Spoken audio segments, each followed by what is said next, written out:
Now come towards this topic. ये मैंने उर्दू में इस वजह से लिखा है कि बहुत सारे बच्चों को शायद ये चीज समझना आसान हो जाए। हमारा बेटे टॉपिक ये था, मैं यहाँ पे टॉपिक लिखता हूं,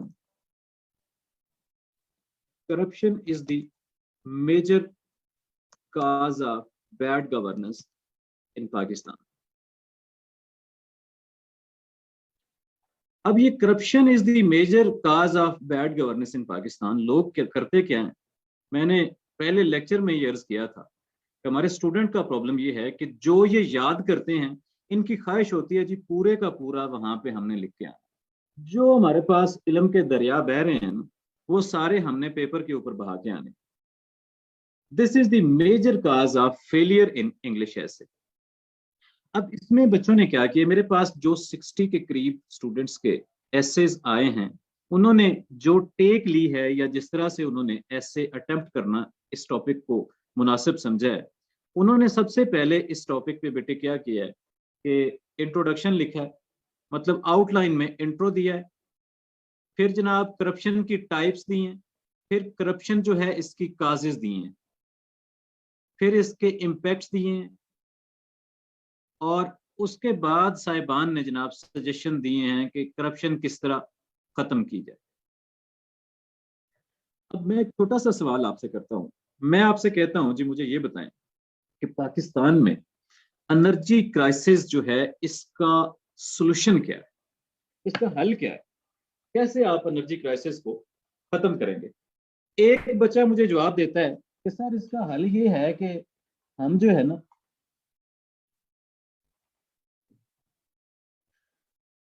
वो हल ये बताता है, कहता है जी एनर्जी की टाइप्स ये हैं, एनर्जी जो है वो बड़ी इंपॉर्टेंट है, और एनर्जी जो है इसके क्राइसिस की पाकिस्तान में वजूहात ये हैं।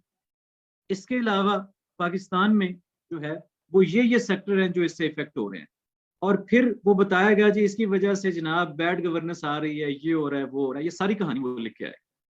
लेकिन मैंने उससे ये पूछा है, मैंने कहा है जी आप मुझे बताएं कि सोल्यूशन क्या है, what is the solution of energy crisis. तो सेम गलती बच्चे आप लोगों ने की है, दिस इज टोटली इरेलीवेंट।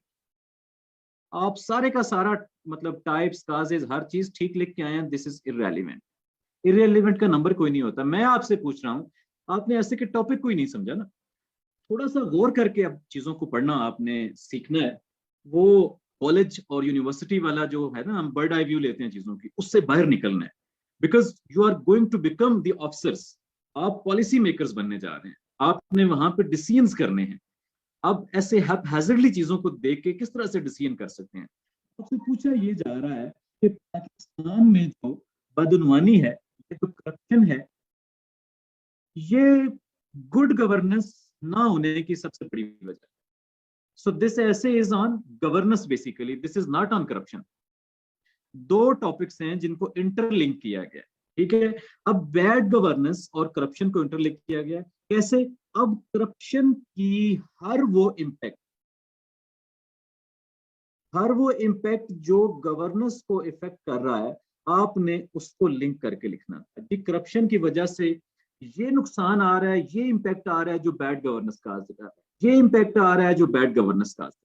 अब होगा क्या, इसमें तीन स्टैंस आपके बन सकते हैं। नंबर वन ये हो सकता है कि जी आप ये कह दें yes, corruption is the major hurdle in the way of good governance in Pakistan, कि जी मतलब ये करप्शन ही सबसे बड़ी वजह है गुड गवर्नेंस ना होने की पाकिस्तान में। ये एक सिंगल आपने बता दी बात। अब आपका जो पूरे का पूरा एसे जो है वो डेवलप होगा, वो किस बात पे डेवलप होगा, किस चीज पे डेवलप होगा। आपने पूरे ऐसे में ये बात अपने आर्ग्यूमेंट से साबित करनी है। हर आर्गुमेंट रिवॉल्व कर रहा होगा एंड पे, वही एंडिंग पॉइंट उसका हो रहा होगा कि जनाब करप्शन जो है यही सबसे बड़ी वजह है बैड गवर्नेंस की। अभी मैंने आउटलाइन इस पे बनाई है, आपको दिखाता हूँ। अब मैंने इसमें यह लिखा है कि जनाब आप टॉपिक पे गौर करें। आपसे पूछा क्या गया है, सबसे पहले स्टूडेंट गलती ये करते हैं कि इररेलीवेंट लिख देते हैं, जिसकी वजह से फेल हो जाते हैं। इस टॉपिक में पूछा ये गया है कि बदउनवानी या करप्शन बैड गवर्नेंस की सबसे बड़ी वजह। Is it clear. अब ये ऐसे जो आपका है बेटे, ये बैड गवर्नेंस पे या गुड गवर्नेंस पे, this is not on corruption. अच्छा, अब आप इस पे 3 स्टैंस ले सकते हैं। अगर स्क्रीन आपके पास मतलब नजर आ रही है, विजिबल है, तो पहला स्टैंस ये हो सकता है कि यस, करप्शन ही बैड गवर्नेंस की सबसे बड़ी वजह है। अब आप अगर ये स्टैंस लेते हैं तो आउटलाइन कैसे बनेगी, मैंने नीचे बनाई हुई है, आपको भी दिखा। दूसरा स्टैंस इस पे ये हो सकता है कि आप कह दें कि no, corruption is not the major cause of bad governance, rather there are many other causes. कि जनाब ये अकेली काज नहीं है, इसके अलावा और बहुत सारी वजूहात हैं जो बैड गवर्नेंस काज कर रही हैं, करप्शन से जान ही छुड़वा लें आप।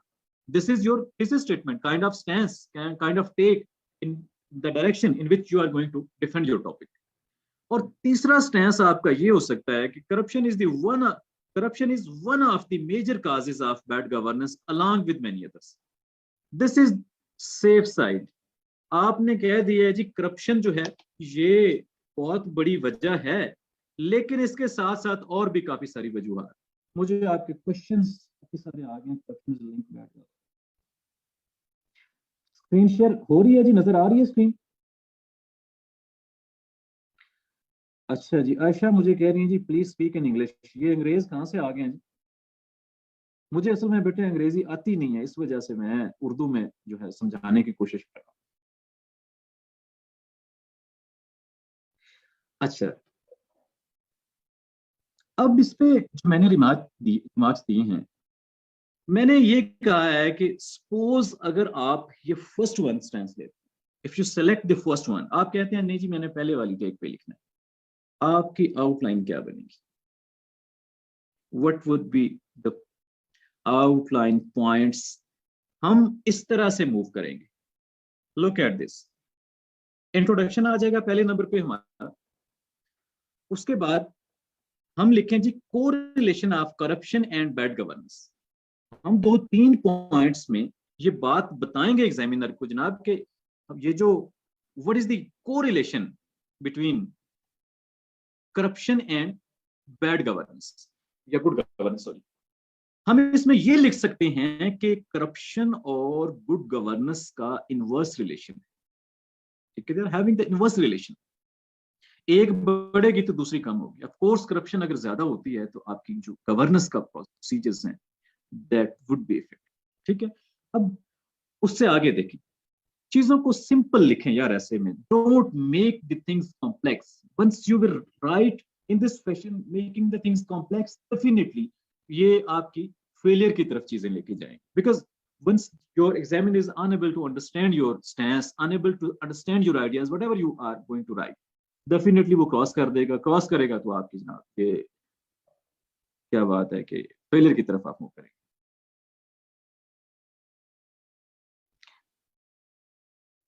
अच्छा, अब देखें impacts of corruption that hinder good governance. कौन से जनाब वो इम्पैक्ट्स हैं जो हमारी गवर्नेंस प्रोसेस को इफेक्ट कर रहे हैं? नंबर 1 पे जी lack of meritocracy leading to bad governance. अब कुछ लोग सिर्फ इतना लिख देते हैं, lack of meritocracy. This is not the meaningful sentence, that is basically elaborating your stance. आपका लिखा हुआ जो चीज रिप्रेजेंट करेगा उसी के नंबर मिलेंगे। बहुत सारे लोग गलती करते हैं, आपसे पूछा ये जाता है कि पाकिस्तान में डेमोक्रेटिक सेटअप के स्ट्रेंथ ना होने की वजूहत क्या है, what are the causes behind the failed democratic setup in Pakistan. कुछ लोग कह देते हैं, आगे एक पॉइंट लिख देते हैं जी एजुकेशन।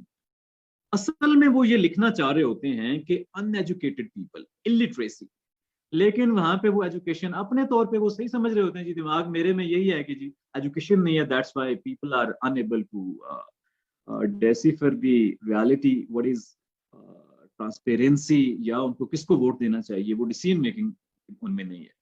तो वो जब तक आप बेटे इलिटरेट मासेस नहीं लिखेंगे तब तक बात नहीं बनेगी। अब देखें injustice in society breeding to the poor law and order situation. जब इनजस्टिस होगी तो ऑफ कोर्स जो है इससे क्या होगी, बैड गवर्नेंस ही आएगी, लॉ एंड ऑर्डर इफेक्ट होगा।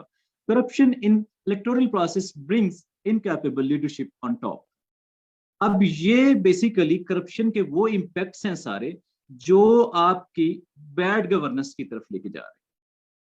सो अब आपको आइडिया हुआ होगा कि इस टॉपिक को किस तरह से लिंक करना, ठीक है जी। Corruption in monetary terms adds to the economic miseries of the country. Corruption causes class differences in a society leading to the social unrest. अब होगा क्या, इसके बाद corrupt state institutions may hinder the national prosperity. अब way out to eradicate corruption to bring good governance. ठीक है जी. अब first of all एक मैंने पॉइंट लिखा, implement strong accountability procedures in all walks of life. इसी तरह से ये सारी सजेशंस आपने लिंक करनी है जो करप्शन को खत्म करने से गुड गवर्नेंस लेके आए. Is it clear? If you are choosing this stance 1, 2 or 3, accordingly you have to make the outline. ठीक है. उसकी भी फिर अब अगर तीसरा स्टैंस आप पकड़ते हैं, आप कहते हैं जी करप्शन सोल रीजन नहीं है, इसके अलावा और भी बिल्कुल ये मेजर रीजन है लेकिन इसके साथ और भी हैं, then you have to add more reasons, more causes, ठीक है, that are causing the corruption. Is it clear? अब ये बच्चे मैंने आपका ऐसे जो है वो फिर मार्क ही नहीं किया, बिकॉज ये देखें टाइप्स ऑफ करप्शन है जी, causes of corruption, this totally irrelevant.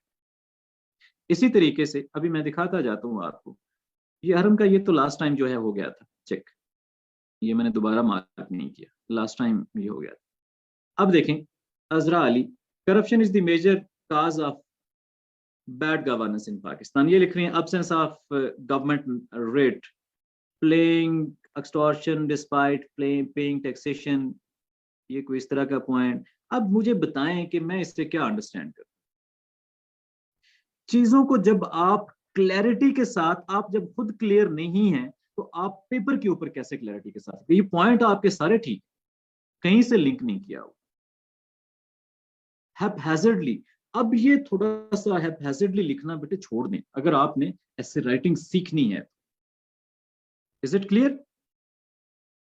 ये देखें जी, खूबसूरत हैंड राइटिंग, सैयद रूहुल हसन नकवी साहब हैं, बिल्कुल इन्होंने ठीक लिखी है. ये काजेस ऑफ करप्शन हैं लेकिन इम्पैक्ट्स ऑफ करप्शन है. टॉपिक में पूछा जा रहा है कि आप ये बताएं कि करप्शन जो है that is cause of bad governance. Where is bad governance in this whole scenario? Nowhere. आपको जीरो मिलेगा इसमें. तो ये वजह है जिस वजह से फेल होते हैं. अब ये साहब जो है इन्होंने क्या किया, ये इन्होंने पहले तो नाम लिखना मुनासिब नहीं समझा, शायद डिस्क्लोज नहीं करना चाह रहे थे. I believe my answer was good. Rashid Ali request please give the, अपना राशिद मुझे दोबारा से एडमिन को सेंड कर दें, आई विल डेफिनेटली कमेंट, मैं उस पर कमेंट करूंगा.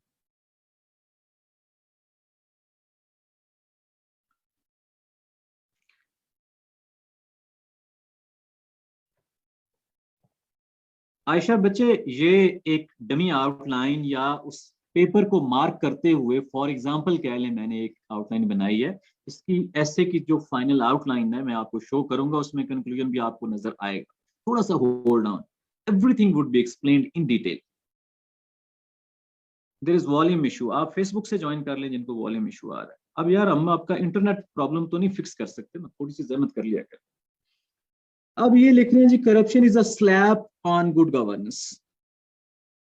यार इसको ये कर लो कि inverse relation of corruption and good governance. थोड़ा सा एक्सप्रेशंस को चेंज करो. पहली बात तो ये है, ये जो तीनों पॉइंट्स हैं इन तीनों का सेम मतलब है. Don't repeat things. ठीक है जी, एक आइडिया लिखो. ज्यादा आइडियाज को स्प्लिट करके अपने ऐसे की लेंथ बढ़ाने की कोशिश करोगे तो ये बात नहीं बनेगी. You are not gonna pass this paper. अब देखिए इन्होंने लिखा है जी public choice theory of corruption, bad people, bad apple theory of corruption. Yes, these are the good ideas, आपने पढ़ा है, आप इसको बॉडी ऑफ ऐसे में एलैबोरेट करें, इसको साबित करें कि ये बैड एप्पल जो थ्योरी है ये क्या चीज है. लेकिन एक रिक्वेस्ट की थी जी, आपके ऐसे के रूल्स में है कि अवॉइड टेक्निकल एक्सप्रेशंस. आप यहाँ पे बैड एप्पल थ्योरी या public choice theory of corruption जो है इसको सिंप्लीफाइड वर्ड्स में, मतलब डिफरेंट थ्योरीज ऑन करप्शन, ये कर सकते हैं. उन थ्योरीज को मतलब नीचे ये नाम लिखें और फिर आप जाके एक्सप्लेन करें अपने बॉडी ऑफ एसे. ठीक है जी. अब causes of corruption in Pakistan, causes has not been asked in the topic. Topic requirement is to link the impacts of corruption that lead to the bad governance. अब ये देखें जी, effects of corruption on governance. Simply writing the impacts will not serve the purpose unless you link it with the bad governance. ठीक हो गया. इस तरह से ये सॉल्यूशंस भी आपकी यही सूरत हाल है. मीनिंगफुल पॉइंट लिखें। आप देखें, strong monitoring system, strong accountability procedures to be ensured. तो मीनिंगफुल यार, ये जो बुलेट पॉइंट्स हैं इनको भी लिखना पड़ेगा, तब जाके बात बनेगी। ये तो पुराना है वो, इस वजह से मैंने नहीं चेक किया। ये है जी सहर, शी हैज रिटन वेल, और इनके बारे में मैंने कहा है कि जी ये 60 में से एक स्टूडेंट ने जो है वो सही डायमेंशन में लिखा है। ये कुछ पेन स्लिप्स थी, ये आपको फॉरवर्ड बच्चे कर दिया जाएगा। कुछ पेन स्लिप्स थी जिनको मैंने हाईलाइट किया है, इनको आपने देख लेना।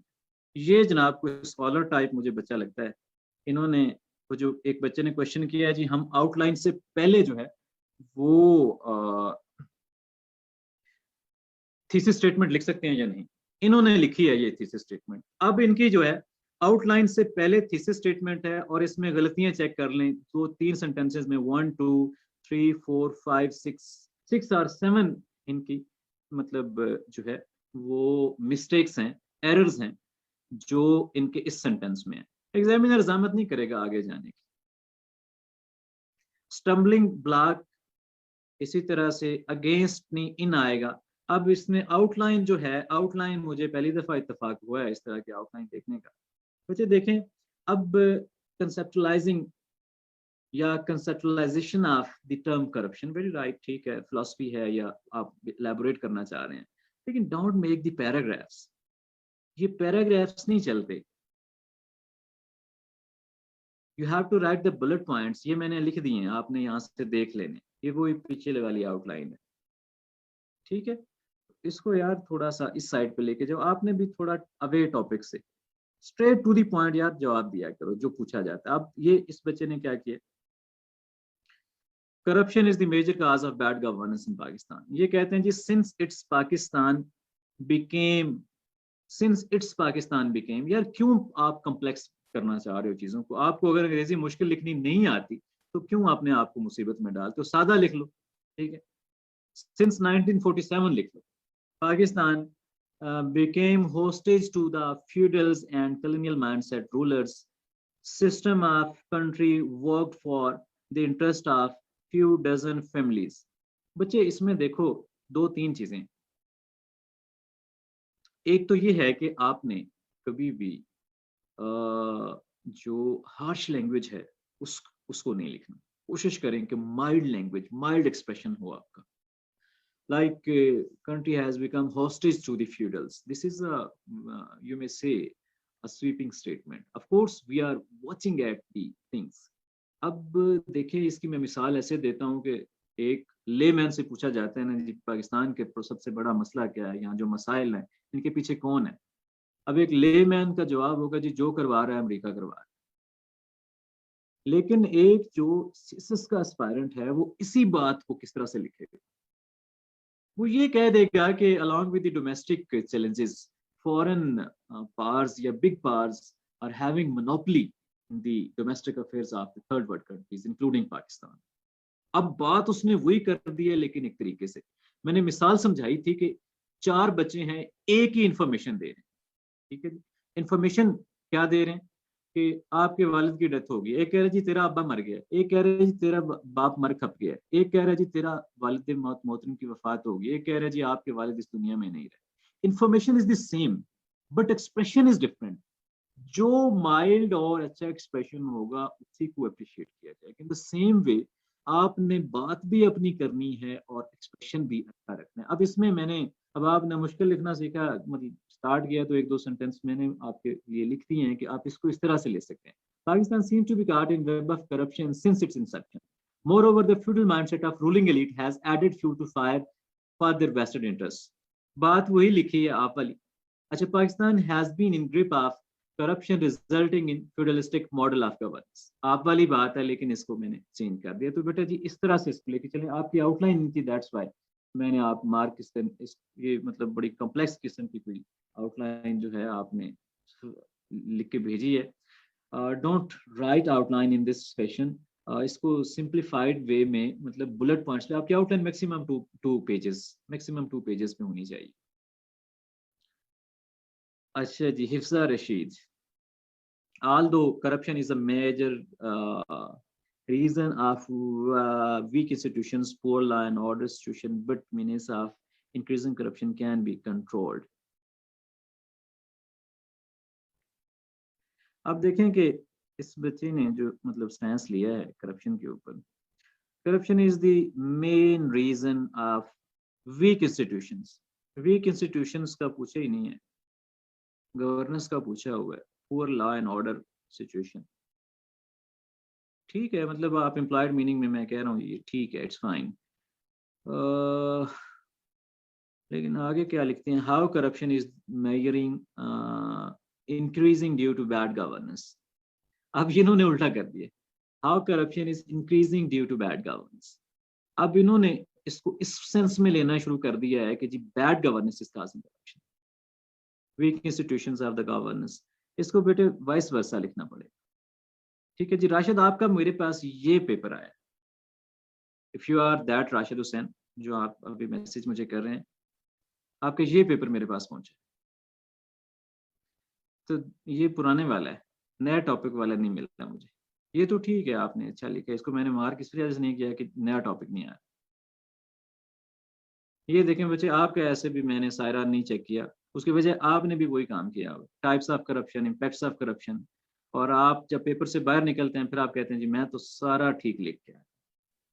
तो this is the major cause of failure in English essay. Is it clear? कोई एम्बिग्युइटी, कोई क्वेश्चन?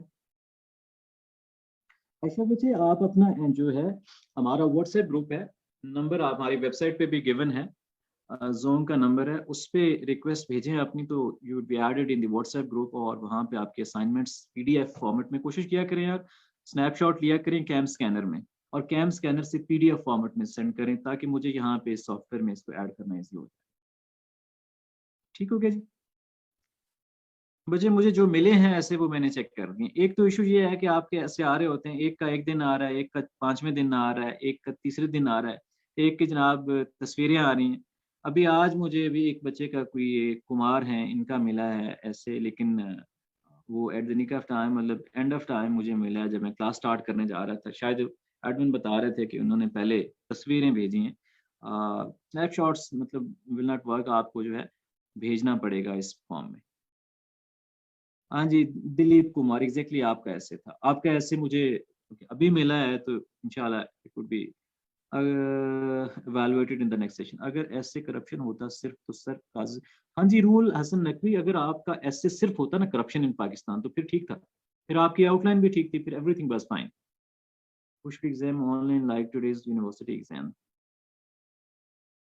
नहीं यार, ये ऑनलाइन एग्जाम नहीं होगा, ये आपको बैठना पड़ेगा, और बड़ा स्ट्रिक्ट एग्जाम होता है सीएसएस का, ऐसे नहीं होगा ऑनलाइन। ये this is for your kind information, उस गलत फहमी में नहीं रहना आप लोगों ने। आई सॉल अबाउट ब्रेनस्टॉर्मिंग का इस पॉइंट को भी जरा एलाबोरेट करें।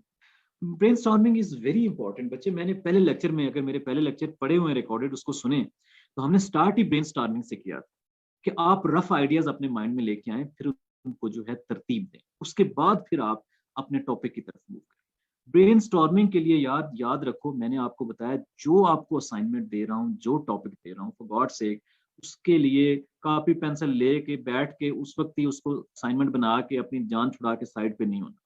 ये यूनिवर्सिटी की या कॉलेज की असाइनमेंट नहीं है, ये आपने चीज को लर्न करना है, आपने सीखना है। इसको कैसे सीखना है बच्चे, इसके लिए मैंने आपको कहा है कि to first of all search the study material, don't go for the readymade notes.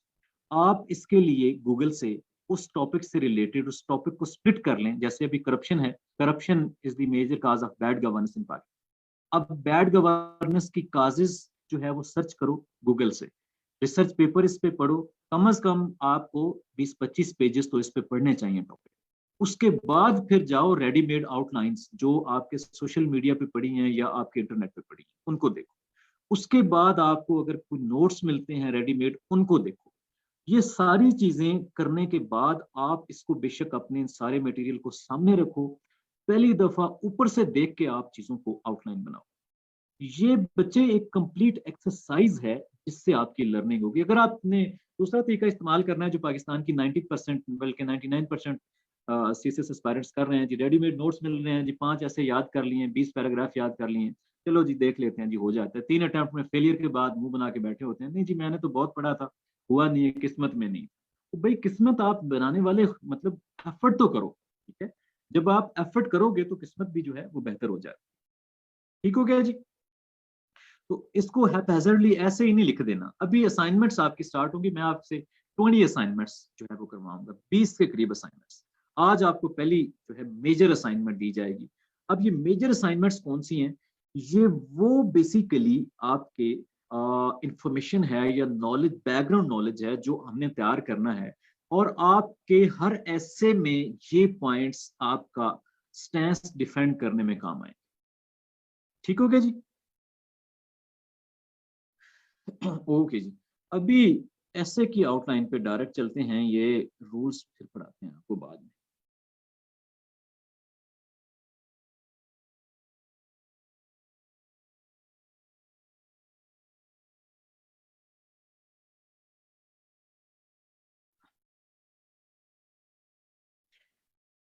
मैंने बताया था कि बेटे आपने टॉपिक्स को फर्स्ट ऑफ ऑल क्या करना है, उसको एज अ जनरल टॉपिक तैयार करना है। एज अ जनरल टॉपिक का मतलब ये होता है कि आपने उस टॉपिक की हर डायमेंशन को एक्सप्लोर करना है। मिसाल के तौर पे करप्शन है, अब करप्शन की कोई वजह ऐसी न रह जाए जो आपको ना पता हो।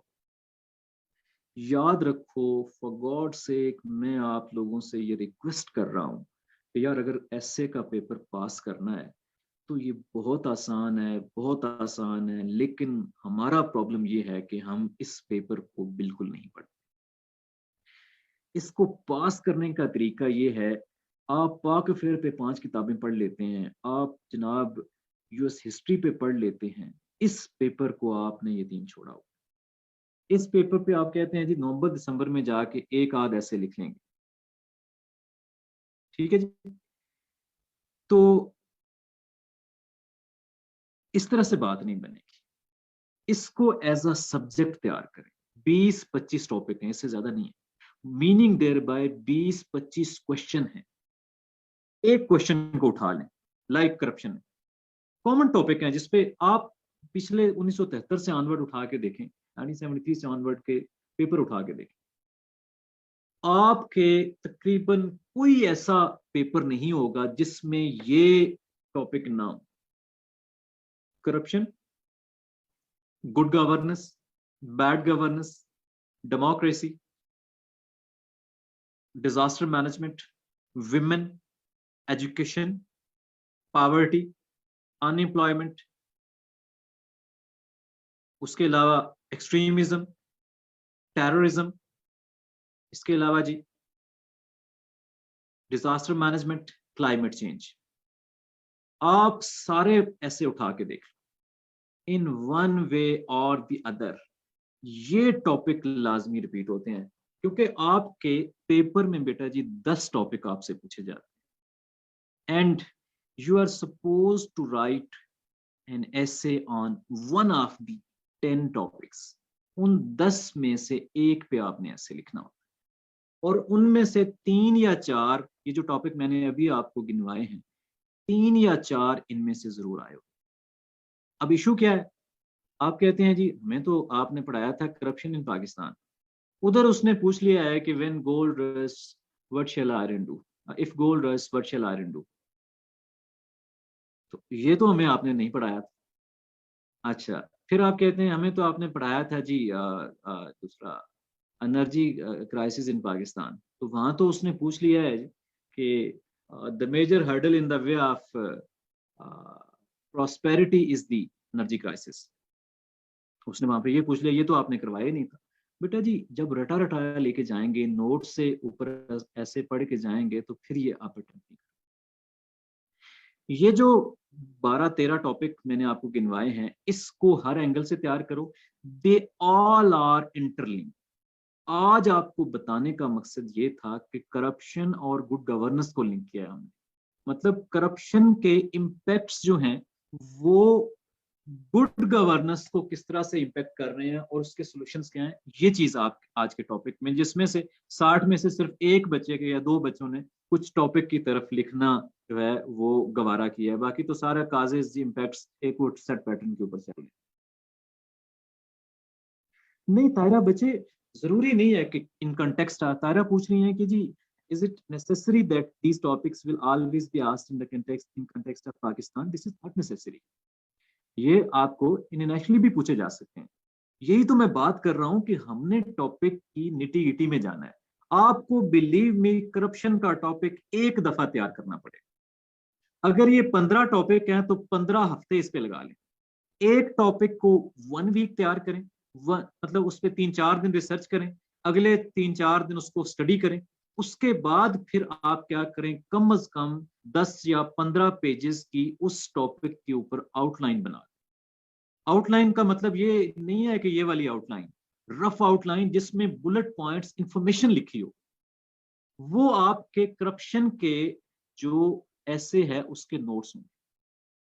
अब करप्शन को वो लिंक करता है गुड गवर्नेंस के साथ, करप्शन को वो लिंक करता है जी डेमोक्रेसी के साथ, करप्शन को वो लिंक करता है आपके जनाब डिजास्टर मैनेजमेंट के साथ, करप्शन को वो लिंक करता है टेररिज्म के साथ। जब वो लिंक करेगा तो ये जो उससे टॉपिक से रिलेटेड पॉइंट्स होंगे ये सारे आपके वही चलेंगे। Is it clear? यार Basit, when gold rusts what shall iron do, ठीक है, कहते हैं जी fish always rot from head, कि जब सोने को जंग लगना शुरू हो जाए तो लोहा क्या करेगा। What does it mean? अब देखें, एनालॉजीज बनाएं कि आपकी सोसाइटी में गोल्ड क्या है और जो है आयरन क्या है। एनालॉजीज बनाएं, टॉप और बॉटम की तरफ जाएं, लाइक एलीट पे चले जाएं, रूलिंग एलीट पे, कि जब रूलिंग एलीट जो है उसको ही रस्टिंग स्टार्ट हो जाएगी, वही करप्ट हो जाएंगे, वही मोरालिटी उनमें खत्म हो जाएगी, एथिक्स खत्म हो जाएंगे, तो नीचे वाले क्या है, एजुकेशन सेक्टर में आ जाए कि टॉप ब्रेस्ट आपकी जो मतलब एक टीमिया है, जब उनको ही रस्टिंग हो जाएगी तो नीचे वाले क्या करेंगे। ठीक हो गया? सो इन दिस वे वो एक मतलब पूरा इस पे एनालॉजीज बनती हैं, और ये टॉपिक भी बेसिकली इस करप्शन से मिलता जुलता है, इसी टॉपिक की तरफ लेके आता है। फासिद, इज इट क्लियर? हाँ जी, अब्स्ट्रैक्ट ऐसे है, मुझे एक तो ये समझ नहीं आती यार, मैं आपको ना अब्स्ट्रैक्ट ऐसे फलां ऐसे ये पढ़ा सकता हूँ, कोई इशू नहीं है, सारी इसकी टाइप्स में बता सकता हूँ। आप भी कहेंगे जी क्या बात है यार, इसको मैं सिंपल इसलिए आपको बता रहा हूँ कि आपको पता चले ये चीज क्या है। ऐसे वो टॉपिक है या वो क्वेश्चन है जिसमें एक इशू आपको दिया जाता है, एक प्रॉब्लम दिया जाता है, ठीक हो गया जी, एक केस स्टडी काइंड ऑफ, उसके ऊपर आपका ओपिनियन दो। अब उसको एब्स्ट्रैक्ट क्या लें, अगर वो मतलब कोटेशन बेस्ड आ रहा है तो एब्स्ट्रैक्ट आ रहा है जी, अगर करंट अफेयर्स टाइप आ रहा है जी, फलां टाइप आ रहा है जी, एक्सप्लेनेटरी आ रहा है जी, बड़ी वो एनालिसिस बनाई हुई है लोगों ने, ठीक है। इसको सिंपल रखें यार, अगर इसको समझना है, हम इन सारी चीजों को एलैबोरेट करेंगे, but by the day with the passage of time in चीजों की तरफ लेके जाएंगे। ये जी कोटेशन बेस्ड एब्स्ट्रैक्ट एसेज हैं, ये फलां है, ये फलां है, ये फलां है, but try to first of all grab the knowledge on the particular topic. अब ये देखो, करप्शन के मैंने चीजें बनाई हैं, ये आपके पास पेपर के टॉपिक है। Culture of corruption, causes, consequences and way out. अब मैं ईयर लिखना भूल गया हूँ यहाँ पे, शायद 2012 में ये पूछा गया है, या कौन सा ईयर था जिसमें ये करप्शन पे पूछा गया। दूसरा जी, corruption is the major hurdle in the way of good governance in Pakistan. एक इस पे ये पॉसिबल स्टेटमेंट हो सकती है। Public office is a public trust, एक ये स्टेटमेंट हो सकती है। Socio economic challenges faced by Pakistan, socio-economic, one of the socio-economic challenges is corruption. If gold rusts, what shall iron do? ठीक है, अब क्या करना है, ये तो मतलब इस पे पॉसिबल स्टेटमेंट्स हैं। अब पास्ट पेपर को एक्सप्लोर करेंगे। पास्ट पेपर्स में देखें, अब थोड़ा सा काम तो करना पड़ेगा ना, रेडीमेड वो बनी बनाई खीर खाने के हम आदी हैं। अब कोई 15-20 साल के पेपर निकालें, एफपीएससी की वेबसाइट पे भी पड़े हैं, गूगल से भी आपको मिल जाए, ठीक है। उस पे पास्ट पेपर में देखें यार, करप्शन पे किस किस एंगल से उसने पूछा हो।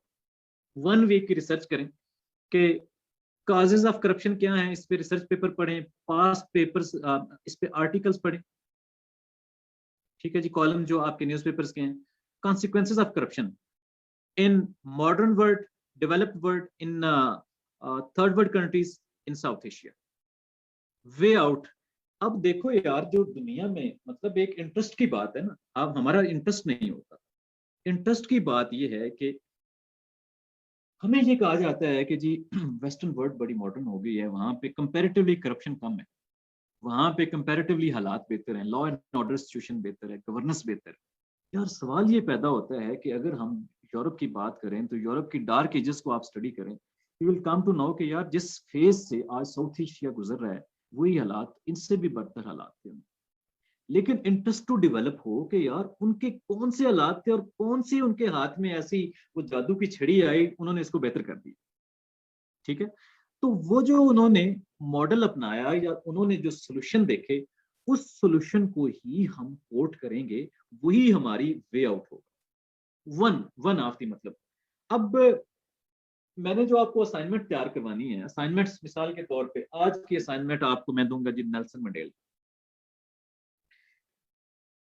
Why Nelson Mandela is considered to be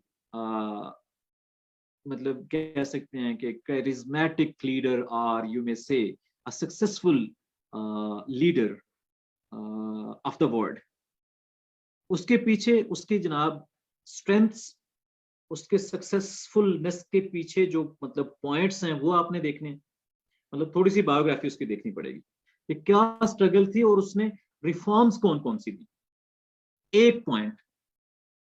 On the same way, why Jinnah is called as Qaid-e-Azam or hailed as the one of the famous constitutionalists of the world? क्या वजह है?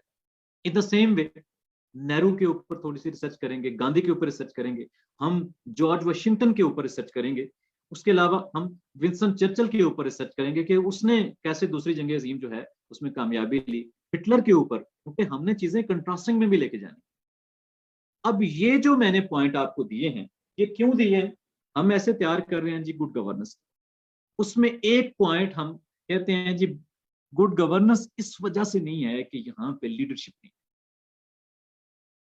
बट क्या होगा, ये जो मैंने अभी लीडर्स आपको बताए, इसके अलावा कुछ हम फेल्ड स्टेट की तरफ भी जाएंगे। कुछ फेल्ड स्टेट्स के लीडर जो हैं उनको हम मतलब उठाएंगे, जो कि करप्ट थे या जिन्होंने मतलब स्टेट्स को डुबोया, कंट्रास्टिंग के लिए।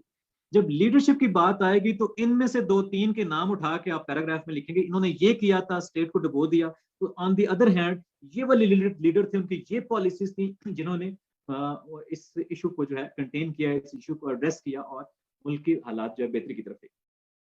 जब आप सजेशन में जाएंगे, आप कहेंगे जी लीडरशिप कैसी होनी चाहिए, आप बताएं कि जी जैसे मतलब नेल्सन मंडेला की एक एफर्ट थी, दैट टाइप ऑफ क्वालिटीज होनी चाहिए। जिन्ना साहब वाली बात करें, विंस्टन चर्चिल वाली बात करें, आप अब्राहम लिंकन पे चले जाएं, आप जॉर्ज वाशिंगटन की बात करें।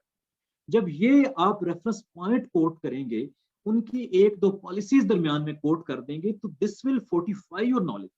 आपका पढ़ने वाला ये कहेगा कि जनाब इसने लगता है बच्चे ने बड़ी स्टडी की हुई। अब ये तो होगी इंफॉर्मेशन कलेक्शन, उसके बाद जो उसका कोई मुंह सर है लिखने का, वो भी बनाना है हमने।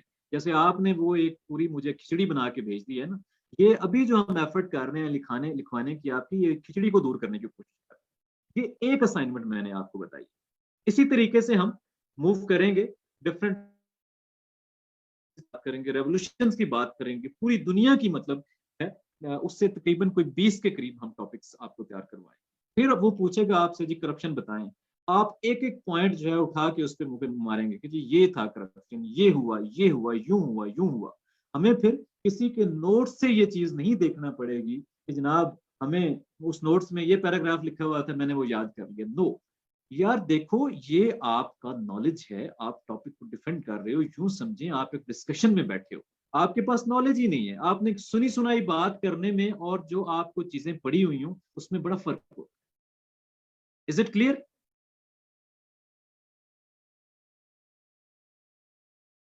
जी कोई कॉन्सेप्ट बना आप लोगों का, या अभी तक अंग्रेजी पे बैठे हुए हैं जी, मुझे हमें अंग्रेजी में पढ़ाएं। असाइनमेंट का टॉपिक रिपीट कर देंगे और फॉर गॉड सेक सारी चीजें बताएंगे, मैं कहीं भागे नहीं जा रहा। असाइनमेंट का टॉपिक बता दें, इट्स नॉट लाइक दैट। बिल्कुल बच्चों वाला बिहेवियर। अच्छा, इस टॉपिक पे जनरल मतलब मैंने जो चीज बनाई है करप्शन इन पाकिस्तान, या करप्शन। इंट्रोडक्शन पहला पॉइंट होता है आपकी आउटलाइन का, याद रखें। First point is your introduction. उसके बाद टाइप्स ऑफ करप्शन। अब देखो इसमें मैंने लिखी है जी need based, greed based and legitimized. Need based कौन सी हैं, ग्रीड बेस्ड कौन सी हैं, और लेजिटिमाइज्ड कौन सी हैं? लेजिटिमाइज ये वो है जो हम लेजिटिमाइज करके करते हैं। नहीं जी मैं, मुझे तो ये करप्शन नहीं है, मैंने ये रिश्वत नहीं ली, मुझे तो गिफ्ट किया गया है, ये चीजें जनाब ये तो मेरा राइट है। लोगों ने मतलब पब्लिक ऑफिसेज में या डिफरेंट जो पोजीशंस पे लोग हैं वो उसको अपना राइट समझते हैं, लेजिटिमाइज कर दिया उन्होंने। अब नीड बेस्ड क्या है? नीड बेस्ड ये है कि आप एक पर्टिकुलर सोसाइटी में हैं, जैसे कि डिस्पैरिटीज इन इनकम, आपकी सैलरीज इतनी नहीं है कि आप जो है वो compete कर सके सोसाइटी में, आप उस सोशल सेटअप को मीट करने के लिए जो रिक्वायरमेंट्स है वो पूरी नहीं हो रही, तो आप मजबूर हो जाते हैं कहीं ना कहीं से आप करप्शन की तरफ मूव करते हैं। ठीक हो गई। अब ग्रीड बेस्ड, मोरली आप इतने करप्ट हो गए यू डोंट फील कि आप करप्शन कर। अच्छा जी, आउटलाइन एक्सप्लेनेटरी फॉर्म में लिखी हो जाती है, इसमें मिक्स करते हैं बच्चे। ये मैं जो आउटलाइन मरी मैं आपको दिखा रहा हूँ ना यहाँ पे, यही फॉर्मेट होना चाहिए। डोंट गो फॉर ये आउटलाइन। बेसिकली देखिए ना, सिंपल करप्शन टॉपिक। सिंपल इसलिए कर रहा हूँ कि आप इसका हर एंगल जब तैयार कर लेंगे, फिर हम आएंगे स्टेटमेंट पे कि एक स्टेटमेंट मैंने दे के देख लिया है कि जी आप लोग कितने पानी में हैं और किस तरह से आप कहते हैं। आपने वही सेट पैटर्न है, काजेस इम्पैक्ट्स और सॉल्यूशन, तीन चीजों पे अटकी हुई है हर बंदे की सोच।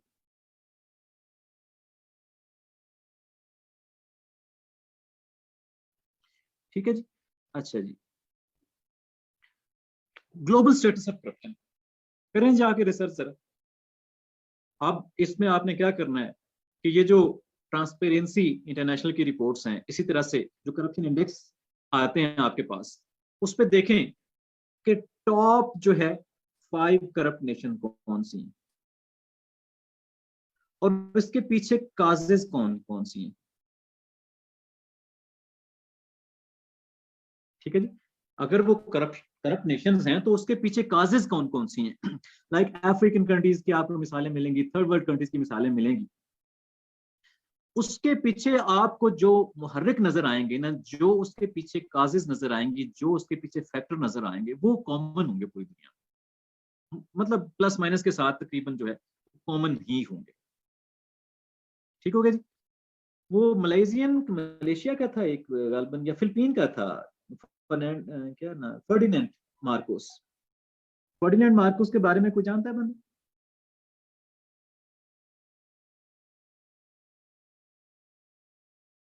एनीबॉडी? 76 लोगों में से फर्डिनेंड मार्कोस।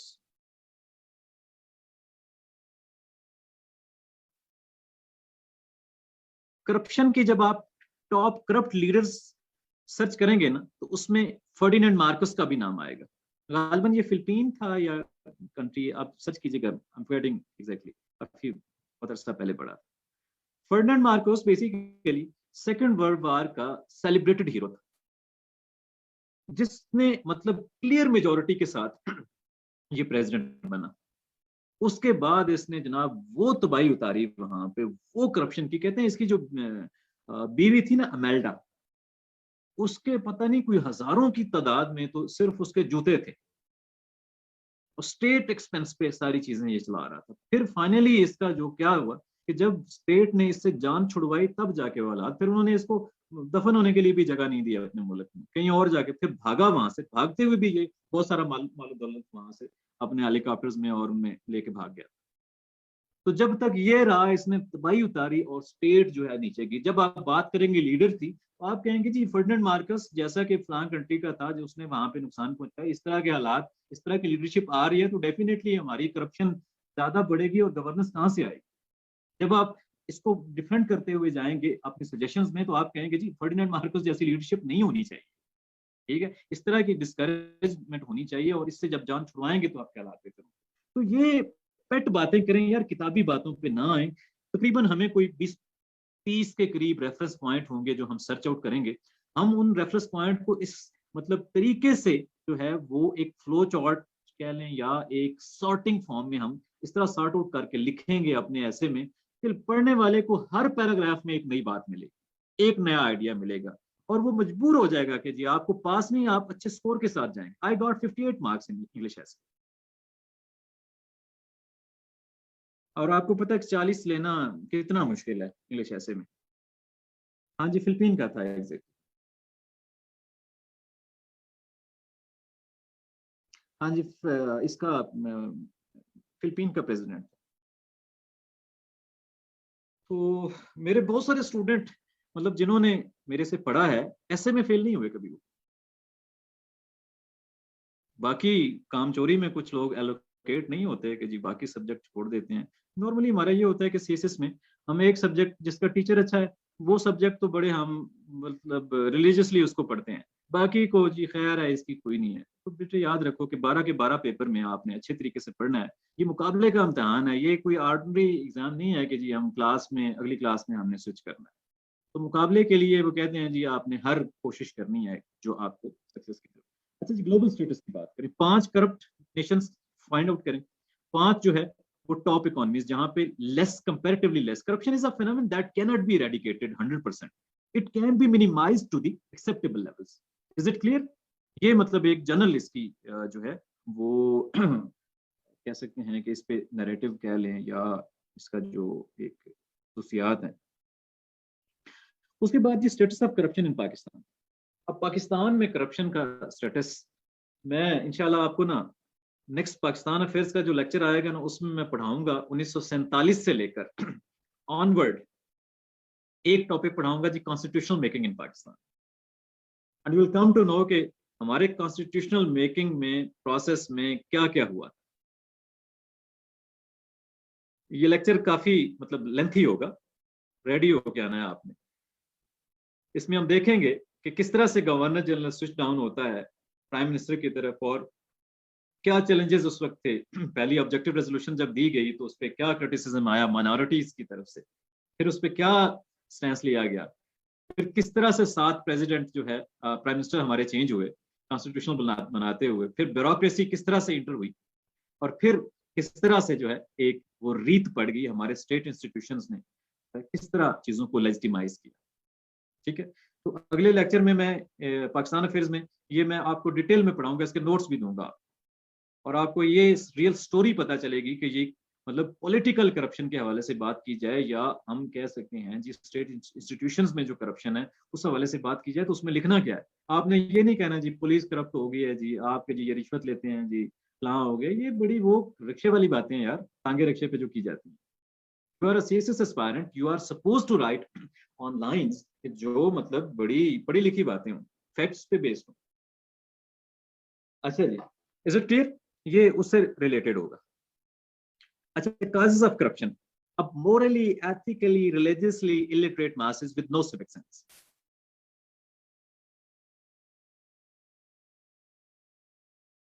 मैं कल वाला सर नहीं हूँ यार, मुझे पूछते जी आप कल वाले सर ही हैं नहीं।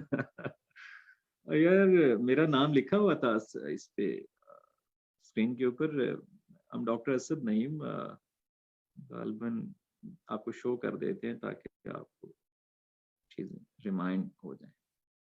मैं बच्चे सीएसएस के 2013 के बैच से हूँ। आई स्क्योर्ड एलोकेशन इन 2013, और हमारा वायद वो बैच था हिस्ट्री में इसमें सबसे कम लोग जो है वो पास हुए, और आउट ऑफ 11,000 गालबन इससे भी ज्यादा थे, कुछ मेरे ख्याल 12,500 के करीब लोग थे, जिसमें से हम 237 सिर्फ रिटर्न में पास हुए आउट ऑफ 12,000।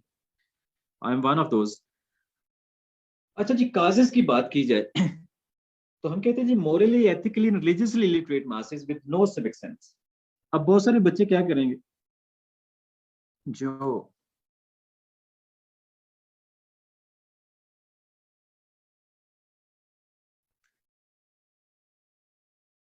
सबरीना आपका क्वेश्चन आप दोबारा से क्वेश्चन करें, बिकॉज वो काफी ऊपर चला गया, नजर नहीं आ रहा मुझे। अच्छा बच्चे, कुछ बच्चे इसको इस तरह से लेके चलेंगे जी moral corruption, causes of corruption, lack of morality एक पॉइंट बना देंगे, दूसरा जी लैक ऑफ एथिकल वैल्यूज, तीसरा पॉइंट बना देंगे जी religiously illiterate masses with no civic sense. ये 3-4 पॉइंट बना देंगे। हालांकि इन 3-4 पॉइंट्स का एक ही पैराग्राफ आप बना सकते हैं। अब morally ethically religiously illiterate masses with no civic sense का क्या मतलब है, क्या इसमें आप लिखेंगे? इसमें इशू ये है कि मतलब जो ऊपर हमने बात की है नीड बेस्ड, ग्रीड बेस्ड और लेजिटिमाइज्ड करप्शन, हम एज अ जनरल प्रिंसिपल चीजों को लेके चलें, प्रैक्टिकल मतलब मिसालें हम दें। हम कहते हैं कि जी एक मैं छोटी सी मिसाल इस पे देना चाहूंगा, मतलब आउट ऑफ द वे कह लें या थोड़ा सा इससे ना मतलब टॉपिक से साइड पे होके मैं एक छोटी सी मिसाल लेता हूँ कि मोटरवे पे आप जाते हैं, आप सीट बेल्ट भी बांधते हैं, आप स्पीड की भी जो है वो करते हैं, पाबंदी करते हैं, ठीक है। और जहां भी वहां आपको वहां भी जहां पे मौका मिलता है आप वहां पे बेल्ट भी खोलते हैं और आप ओवर स्पीडिंग भी करते हैं। Why is like this? Same is the case, Islamabad में बेल्ट लगाया होता है, जो ही पिंडी में आप घुसते हैं आप बेल्ट भी उतार देते हैं, आपकी जो है वो कोई लेन की पाबंदी भी नहीं करते। बेसिकली जो ब्रॉटअप आपका है ना, दैट इफेक्ट्स योर मतलब rest of your life. Morally हमें ये बात सिखाई नहीं गई कि ह्यूमन वैल्यूज क्या है। हमें ये कहा गया है जी नौकरी लेनी है, पैसे कमाने हैं, या किसी को बेशक धोखा देना पड़े, हमने अमीर होना है। एथिक्स की सूरत हाल आपको आइडिया है ही कि जो मतलब सोसाइटी में सिलसिला चल रहा है। फिर थर्ड थिंग, रिलीजियस, हमारा गाइडिंग प्रिंसिपल रिलीजन। चूम के कुरान को हम रख देते हैं ऊपर, ये पता ही नहीं है कि उसके अंदर लिखा हुआ क्या है। हम मतलब हर जो है पॉइंट के ऊपर इस्लाम को डिफेंड करने की कोशिश करते हैं, लेकिन रियल जो टीचिंग्स ऑफ इस्लाम है उसको हम स्टडी करने की ज़ामत नहीं करते। अगर उसको स्टडी कर ले तो हमारे तो दिन ही बदल दें। फिर सिविक सेंस, रोड पे जाते हुए कचरा फेंकना, स्पिटिंग करना, ठीक है जी, आप मतलब मिलावट करना चीजों में, ठीक है, दूध में मिलावट आप कर रहे हैं, मिर्चों में मिलावट आप कर रहे हैं, मुझे बताएं कि कौन सी वो ऐसी प्रोडक्ट है जिसमें अडल्ट्रेशन है? Name any single product. So this represents the morally, ethically and religiously illiterate masses with no civic sense. ठीक है जी, तो this is one of the causes of the corruption in Pakistan. हमारा ज़मीर ही भाई सो गया हुआ है, हमें पता ही नहीं चलता हम कर जाते। Is it clear? Second point, disparities in income. अब डिस्पैरिटीज इन इनकम मतलब ये पैराग्राफ जब आप मतलब डिफेंड करने बैठेंगे, इस वक्त थोड़ा सा आपको फेडरल और प्रोविंशियल गवर्नमेंट्स की जो में सैलरीज हैं उसका ओवरव्यू होना चाहिए डिफरेंट पब्लिक ऑफिसेज में। अब ग्रेड 17 के पाकिस्तान में जितने डिपार्टमेंट्स हैं उसमें से तकरीबन सबकी एक डिफरेंट लाइन ऑफ एक्शन है, सैलरीज की जो मतलब है वो डिफरेंस है। हो सकता है कि जी एक 17 ग्रेड का ऑफिसर जो है वो 1.5 लाख तनख्वाह ले रहा हो, एक जो है वो 45,000 ले रहा हो। जब ये डिस्पैरिटीज आती हैं फिर उसके साथ साथ ये होता है कि कुछ करप्ट होते हैं लोग, कुछ जो है वो मतलब ईमानदारी के साथ चलते हैं। तो ये एक काइंड ऑफ कंपटीशन चलता है स्टेट में, ठीक है जी, आपकी सोसाइटी में कंपटीशन चलता है जी, मेरा बच्चा तो अच्छे कपड़े पहनता है, इसने जनाब अच्छे नहीं। अब वो अच्छे पहनने के चक्कर में क्या करेगा, वो फिर then he will move towards corruption. अब डिस्पैरिटीज अगर इनकम अगर अच्छी कर दी जाए गवर्नमेंट पब्लिक सर्वेंट्स की, तो करप्शन तकरीबन जो है वो उसको बहुत हद तक कंट्रोल किया जा सके, क्योंकि सारे लोग करप्ट नहीं होते। जो ऊपर बात हुई है ना नीड बेस्ड, तो वो चीज आप यहाँ पे कंटेन कर सकते हैं। उसके बाद lack of supremacy of state laws. अब देखें कि जनाब अगर आपके पास नीले इशारे वाली गाड़ी है या आपके पास कोई मतलब पब्लिक ऑफिस है, आप रोड पे जा रहे हैं, आप ब्लंट होके जाते हैं, आप चारा भी तोड़ते हैं, आप तारुफ करवाते हैं, कुछ नहीं होता है। इसी तरीके से पब्लिक ऑफिस में आपकी से है जी, if you have the authority, if you have reference, why is this like that? मतलब आपका चालान इवन जो होता है वो भी इस बेस पे होता है। मैं एक छोटी सी मिसाल दूंगा कि ये जो मतलब कॉम्प्लेक्सेस हैं हमारी सोसाइटी में, ये एक ये मतलब ये भी एक मोरल करप्शन है जिसको हम नॉर्मली कंसीडर ही नहीं करते कि ये this is a type of corruption. तो ये जो सुप्रीमेसी है, गरीब के लिए कानून अलग है, अमीर के लिए अलग है। गरीब का बच्चा रोटी चुराते हुए पकड़ा जाए तो हो सकता है जी वो बूढ़ा होकर जेल से निकले। अमीर जो है हो सकता है जनाब वो मतलब बड़े से बड़ा क्राइम कर दे तो उसका दौलत जो है उसको बचा लेगी। बहुत सारे एग्जाम्पल्स हैं, थोड़ा सा आपने इस पर स्टडी करके इसको डिफेंड करना है। उसके बाद लो proper implementation of the accountability procedures in public sector and private sector. In public and private sector होना चाहिए, दोनों के साथ ना लगाएं। In public and private sector accountability procedures क्या है? मैंने चोरी की है जी, मुझे सजा मिलनी चाहिए। मैंने इशारा तोड़ा है, मुझे सजा मिलनी चाहिए। मैंने जनाब पब्लिक ऑफिस का मिसयूज किया, मुझे सजा मिलनी चाहिए। मैंने ये किया, मतलब जो भी आप करप्ट प्रैक्टिस करेंगे उस पर आपकी अकाउंटेबिलिटी होनी चाहिए। अब अकाउंटेबिलिटी किन की होती है? जो गरीब है, अमीर उससे भी बच जाते हैं। So this will enhance the pace of corruption in your society.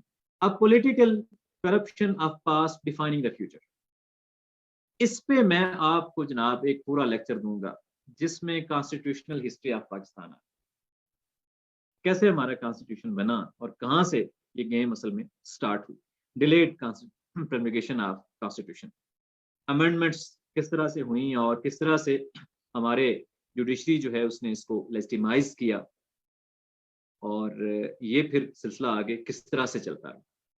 ठीक हो गया जी? ये पढ़ाऊंगा मैं पढ़ाऊंगा आपको, और इस पे मैं आज एक आर्टिकल भी शेयर करूंगा। आप बल्कि पेज पे मैंने शेयर किया था कॉन्स्टिट्यूशनल मेकिंग इन पाकिस्तान के हवाले से, उसको भी स्टडी। उसके बाद chronic institutionalized corrupt practices from top to bottom, misuse of public office funds and foreign aid, lack of meritocracy है, less transparency in electoral process। अब बेटा जी मैंने इस पे बहुत सारे पॉइंट जो है हम इकट्ठे कर दिए।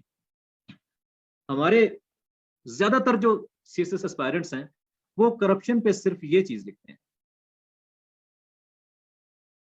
उनका टारगेट, क्योंकि उनको पता ही ये होता है कि पुलिस करप्ट है जी, एजुकेशन में करप्शन है जी, हेल्थ में, एग्रीकल्चर, कस्टम्स, एक्साइज, बागड़ा में करप्शन, बाकी कोई करप्शन नजर नहीं आ रहा। लैक ऑफ डिसइंटरेस्टेड लीडरशिप, कायदे आजम वाज डिसइंटरेस्टेड लीडरशिप। डिसइंटरेस्टेड का मतलब होता है इसका सेल्फ इंटरेस्ट ना हो। ठीक हो गया जी? Is it clear? तो ये आउटलाइन मैं आपको दे रहा हूँ, भेज रहा हूँ, आप इसके स्नैपशॉट भी ले लें। ये मैं आपके ग्रुप में भी फॉरवर्ड कर रहा हूँ, जो हमारा व्हाट्सएप का ग्रुप है। आप लोगों ने अब इस पे वर्क करना है अलॉन्ग विद द असाइनमेंट जो मैं आपको दे रहा हूँ, और फिर मैं आपको दूंगा एक टॉपिक, उस पे आउटलाइन बनाना है। अभी तो मेरा ख्याल है कि आपको आउटलाइन बनाना सिखानी पड़ेगी। इंट्रोडक्शन पे हम थोड़ा सा अभी टाइम लगेगा आप जाने में। Is it clear? Any question? ये आउटलाइन में सेंड करता हूँ, इस पे आपने रिसर्च करनी है। हम इस तरह करेंगे कि 4 दिन लेंगे, 4 डेज में एक टॉपिक जो है उस पर तैयार करेंगे। थोड़ी सी एफर्ट कर लें यार।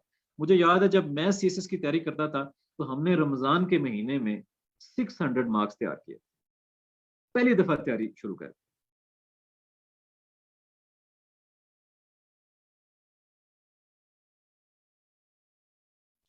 तो आप लोग भी यार इसको एक मतलब ये फ्री सेशन आपके लिए।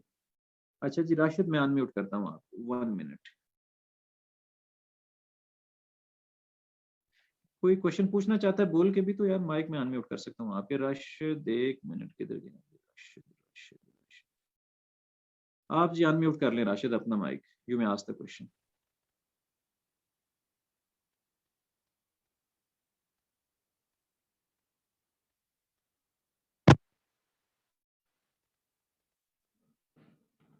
आवाज आ रही है मेरी? यस यू आर ऑडिबल, आप पूछें क्वेश्चन जी राशिद।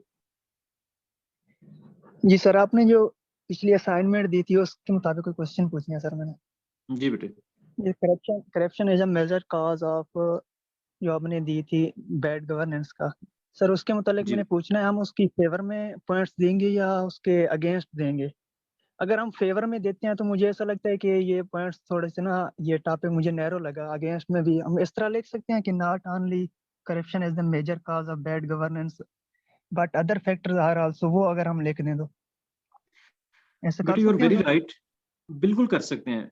याद रखो ये जो एग्जामिनेशन हॉल से निकल के बाहर आके लोग लड़ना शुरू हो जाते हैं ना जी, मेरा स्टैंस ठीक था, मैं ठीक लेके आया हूँ, मैं ठीक लेके आया हूँ।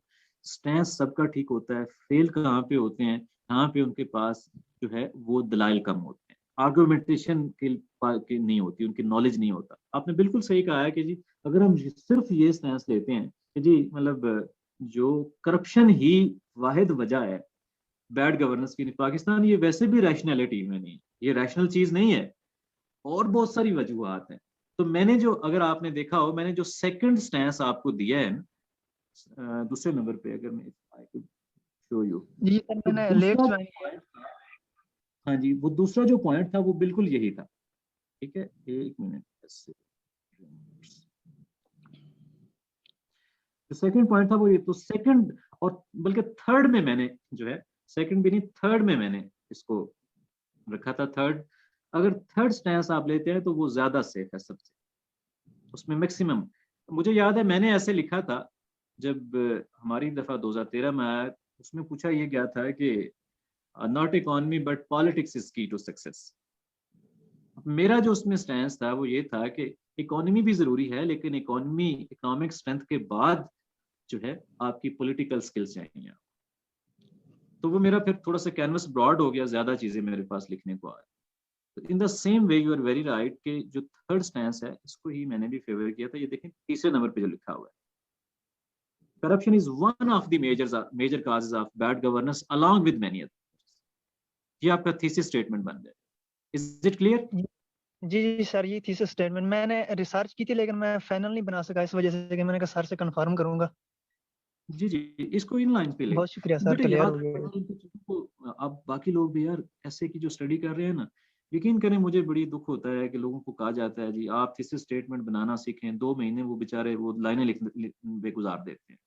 थोड़ा सा अंडरस्टैंडिंग लो कि यार ये ऐसे क्या है। ऐसे बेसिकली मैंने आपको पहले भी बताया है कि ये आपका एक, आपको इशू बताया जाता है, उस इशू का सोल्यूशन आपने, उस इशू पे आपकी थिंकिंग क्या है, आपके ख्याल में ये इशू क्या है, उसका जवाब आपने देना होता है। वही आपकी थीसिस स्टेटमेंट होती है, कोई रॉकेट साइंस कोई नहीं है। To the point answer sir. हाँ जी, टू दी पॉइंट। अगर किसी को कोई हदीस की ट्रांसलेशन उर्दू में लिख दे तो याद रखें कि कुछ लोग शेर भी लिखते हैं उर्दू में, ऐसे में शेर भी लिखे जाते हैं, लेकिन you are suppose to translate it in English. अगर आपने कोई उर्दू या किसी और लैंग्वेज की बात लिखनी है तो उसको साथ ट्रांसलेट भी कर, otherwise you are not allowed to do this. Anybody else want to ask question? Rashid, is it okay? मतलब अब आपका कोई और सवाल तो नहीं है? नहीं सर, थैंक यू, जज़ाकल्लाह सर, क्लियर हो गया। ऑल राइट जी। Anybody else? अच्छा जी, दिलीप मैं आपका करता हूँ जी माइक ऑन। राशिद आप अपना माइक बंद कर दीजिएगा। Dilip unmute yourself and ask the question. वालेकुम सर। वालेकुम सलाम। सर मैंने ये पूछना है कि मैंने जो आपने टॉपिक दिया था उसके ऊपर मैंने 2 पेज लिखे हैं, और वो मैंने आपको जो आपका पहले लेक्चर था उससे पहले भेजा था, और आपने उस टाइम बताया भी था कि आपका रिसीव हो गया है। तो मैं आज उसके वेट में था कि आप डिस्कस बेटे बात करेंगे। ये है कि पहला जो था टॉपिक था ना वो सिंपल था।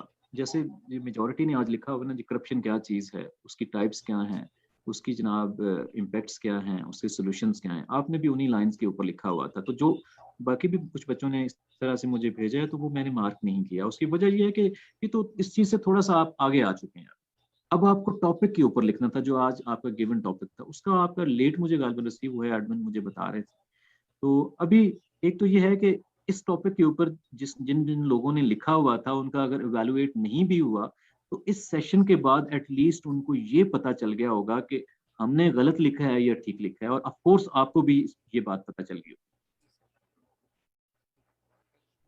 आई एक्सपेक्ट सर आप नेक्स्ट सेशन में वो डिस्कस करेंगे जो मैंने आप बेटे मैं टॉपिक जो दूंगा उसके ऊपर लिख के भेजेंगे ना तो फिर मेरे लिए इजी होगा उसको इवेलुएट करना।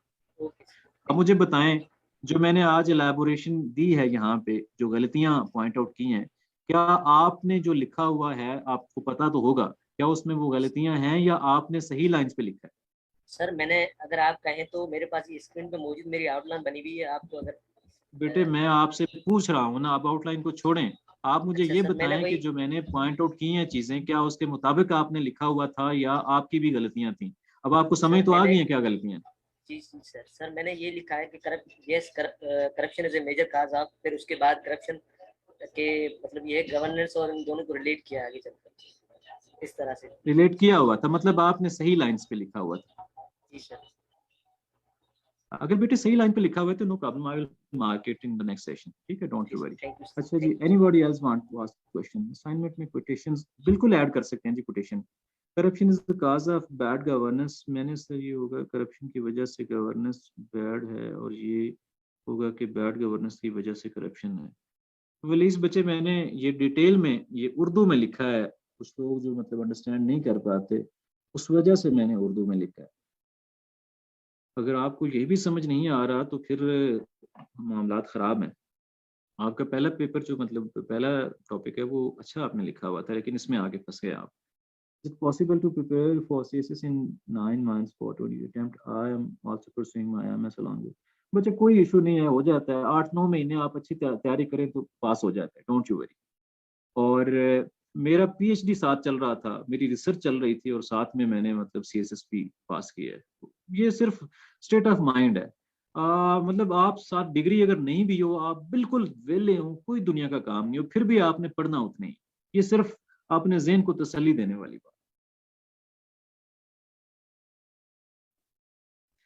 सहर बेटे, आपका ऐसे जो है वो मतलब आया है मेरे पास, मैंने स्क्रीन पे शो भी किया है। आपने सही लाइन पे लिखा हुआ था गालिबन, you are the only one I guess. अब मुझे एग्जैक्टली अब नाम मुझे आप लोगों की नहीं याद, मैं दिखा देता हूँ शायद आप। और ये यार थोड़ा राइटिंग स्टाइल बेहतर करो, ये देखें ना जो कीड़े मारे हुए हैं, तो थोड़ी सी मार्जिन शार्जन ये चीजें ख्याल करके आपने नंबर लेने हैं, आप कंपटीशन की ये शहर ये आपका ऐसे है बच्चे। मैं आप ही की बात कर रहा था, अगर आपने लेट सेशन ज्वाइन किया है तो आपका ऐसे ओनली वन ऐसे था आउट ऑफ 60+ स्टूडेंट्स कि जो सही लाइंस पे लिखा हुआ।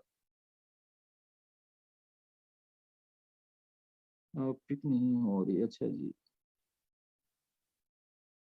सबरीना बच्चे, आपका मुझे क्वेश्चन नहीं मिल रहा, आप दोबारा से क्वेश्चन करें। मेरा भी बीएस का लास्ट सेमेस्टर चल रहा है, सीएसएस करना चाह रहा हूं। It's a right time Mohsin Khan ना, it's a right time for you, तो आप अभी से स्टार्ट करें। ठीक है जी, ये जो गलतियां हैं इनको कंट्रोल करें and things will be better. और याद रखो, आप लोग बहुत अच्छा लिखते हो। जब हम लोगों ने तैयारी शुरू की थी हमें एक लाइन नहीं लिखनी आती थी। राशिद, मेरी पीएचडी जो है वो मतलब फूड इंजीनियरिंग में।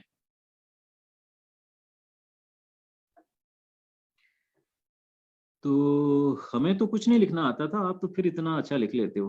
तो डोंट वरी, परेशान बिल्कुल नहीं होना, अपना मोराल हाई रखना है। याद रखें, जब आप स्टेज पे होते हैं तो वो एक बात सिखाई जाती है जब आप स्पीच करते हैं कि once you are on rostrum you must think that you are the best, because thousands of the people are sitting in front of you and you are the only one who is delivering the speech over there. तो same is the case, 21-22 crore आबादी में से आप सिर्फ कोई 15-20 हजार लोग होते हैं जो सीएसएस की तैयारी करते हैं। अब 15-20 करोड़ में से 15-20 हजार देखें, आटे में नमक के बराबर है। तो अगर आप ये तैयारी कर रहे हैं तो you are not the ordinary person. और अगर आप अच्छी तैयारी कर रहे हैं तो उन 20 में से आप उन अब 5-6 हजार में आना है आपने।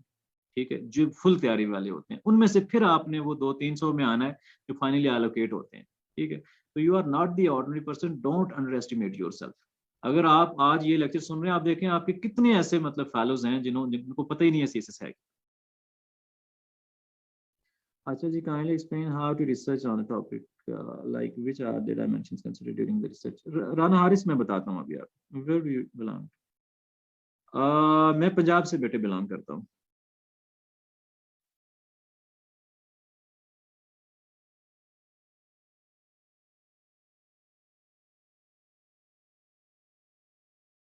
And sir your writing is good, और आपने बिल्कुल इस टॉपिक को सही लाइन पे, कुछ पेन स्लिप्स थी जो मैंने हाईलाइट कर दी हैं, ये आपको भेज दिया जाएगा ग्रुप्स में, इसके स्नैपशॉट भेज दिए जाएंगे। लेकिन यार मैं सुबह भेजूंगा, now not in position to take snapshots, थक जाता है बंदा इसके बाद। ठीक है, तो अल्लाह खैर करेगा, कोई परेशानी नहीं लेनी, जहां भी ऐसे में फंसे हम निकाल लेंगे आपको, don't you worry. But the thing is that के एफर्ट करनी है आपने।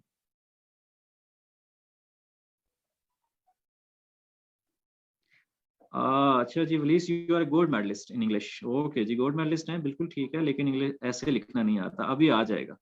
अभी आपको क्योंकि इसका तरीकाकार पता चल जाएगा, तो then you it would be easy for you. ये बड़ा सिंपल सी चीज है, सिर्फ इसको कॉम्प्लेक्स पता नहीं किसने बना दिया है कॉम्प्लेक्स। ये स्नैपशॉट जो है हमारा व्हाट्सएप का ग्रुप है बासित, उसमें सेंड होंगे जो ये सारे स्टूडेंट्स जिसमें शामिल हैं। अगर कोई बच्चा मतलब उसमें शामिल होना चाहता है, लेकिन ओनली आर सीरियस कैंडिडेट्स, 0310 320, आगे क्या है जी 4555, इस पे अपना नेम,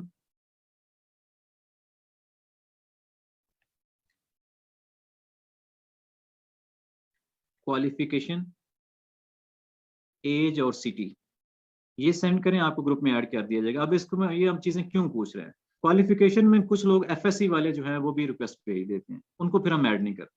एज इसलिए पूछते हैं कि कुछ ओवर एज लोग जो फेसबुक पे देखते हैं वो कहते हैं जी हम भी तैयारी कर लें।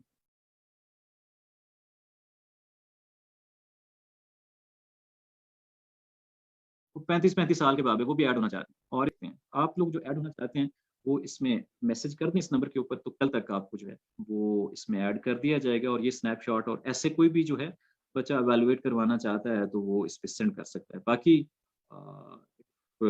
You guys are from Islamabad और रावलपिंडी और this vicinity, you can visit, you may visit my office as well. अगर आप मतलब कंप्लीट ऐसे लिखे हुए हैं तो I will definitely evaluate it without any cost, कोई फीस ही नहीं है, you are more than welcome. आप पढ़ने वाले बने, एलोकेशन लेने वाले बने, ठीक हो गया जी। हमारी फीस सिर्फ इतनी है कि ये सेशन हमने स्टार्ट किया है फॉर द नीडी पर्सन्स, जो बच्चे एकेडमी अफोर्ड नहीं कर पाते और दे आर कॉम्पिटेंट एनफ कि वो सीसेस कर सकते हैं, ठीक है, तो वो फिर क्या होते हैं कि वो रह जाते हैं। तो उनके लिए हमने ये गाइडेंस का इंशाल्लाह इस रमज़ान के सेशन में 4 अप्रैल से स्टार्ट किया था, और हमारे सारे लेक्चर्स हमारे फेसबुक ग्रुप में पड़े हुए हैं। टाइम टेबल डेली का मैंने वंस अगेन रिक्वेस्ट कर रहा हूँ कि हमारी वेबसाइट से देख लिया करें, अपडेट होता है वहाँ। तो इसमें हम इंशाल्लाह कंपल्सरी सब्जेक्ट आपको तैयार करवा देंगे। बाकी फिर ये है कि बाय द डे आप इंशाल्लाह चीज़ों को इम्प्रूव करते जाएंगे, और if you need any help then you can contact. Number repeat कर रहे हैं, ये बच्चे स्क्रीन के ऊपर लिखा हुआ है 0310 320 4555। वलीस बच्चे आपकी असाइनमेंट ही तो मैंने एवेलुएट की है, और आप किस तरह से एवेलुएट करूं? Don't try to be a psycho, I am sorry, I am not offending you. बेटे सलमान यहाँ पे नहीं सेंड करना, इस नंबर के ऊपर आपने ये डिटेल सेंड करनी है, ये जो गिवन नंबर है इसके ऊपर आपने अपनी ये डिटेल सेंड करनी है, फिर आप ऐड होंगे, मुझे सेंड करने का कोई फायदा नहीं। ठीक हो गया जी। अभी आपको एक मैं असाइनमेंट देने लगा हूं जो आपने तैयार करनी है।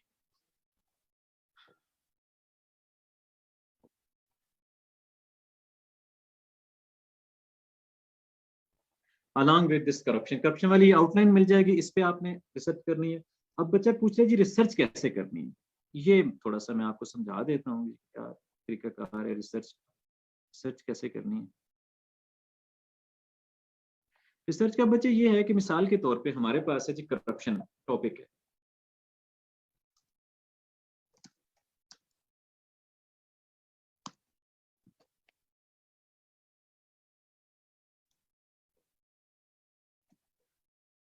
Corruption and it's causes columns. ये पहला, ये देखें, ये इंडिया का कोई ओपन हो गया है, इसको भी आप स्टडी कर सकते हैं। इसके अलावा ये नीचे डिफरेंट मतलब आपके आर्टिकल्स जो हैं वो आ जाएंगे।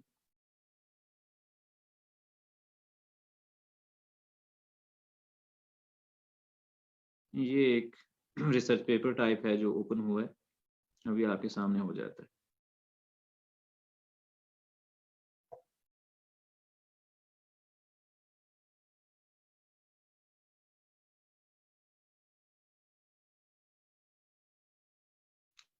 ये जो लिंकन इन यूनिवर्सिटी की है, तो ये तो पूरा मतलब थीसिस ओपन हो गया, लेकिन हम इसमें से रेलेवेंट चीज जो है उसको ले सकते हैं। रेलेवेंट चीज क्या होगी, इसका कंक्लूजन और एंड पे जो समरी होगी।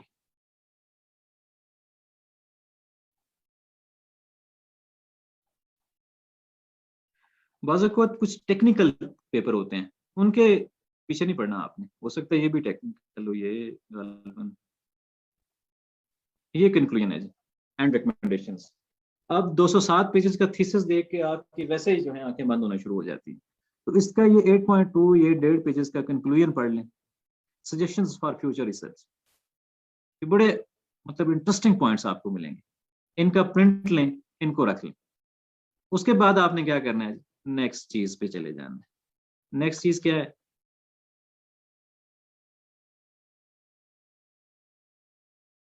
वो है जी, आप कहते हैं जी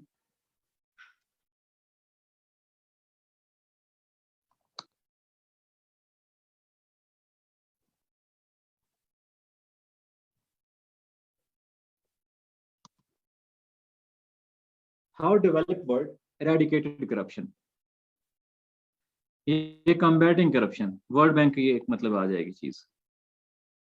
ये देखें, हेल्पिंग कंट्रीज कम्बैट करप्शन, ये इनके मॉडल आ जाएंगे कि इन्होंने करप्शन से कैसे जान छुड़वाई, कौन कौन सी इन्होंने रिफॉर्म्स की। Is it clear? इसी तरीके से अगर आप उसको थोड़ा सा और साइड पे लेके जाएं, आपको पता चलेगा जी कि आप कहते हैं impacts of corruption on social life. अब सोशल लाइफ के ऊपर ये चीजें आ जाएंगी आप, इससे चीजें। उसके बाद the top most corrupt countries of the world and causes behind it. ये लिस्ट आ जाएगी जनाब, वर्ल्ड बैंक रैंकिंग आ जाएगी। अब इस लिस्ट में से आपने क्या करना है मिसाल के तौर पे ये मोस्ट करप्ट कंट्रीज की आपके पास लिस्ट आएगी।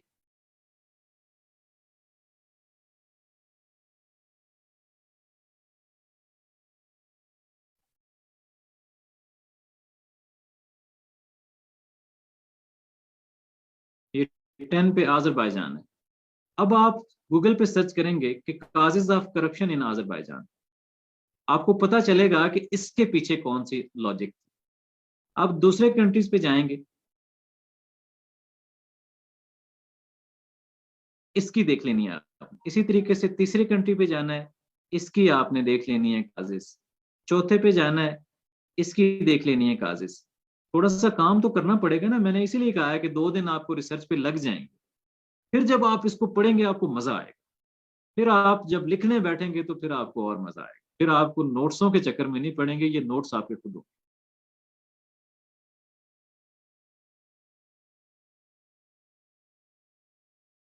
अच्छा, ये होगी। उसके बाद top corrupt leaders of the world.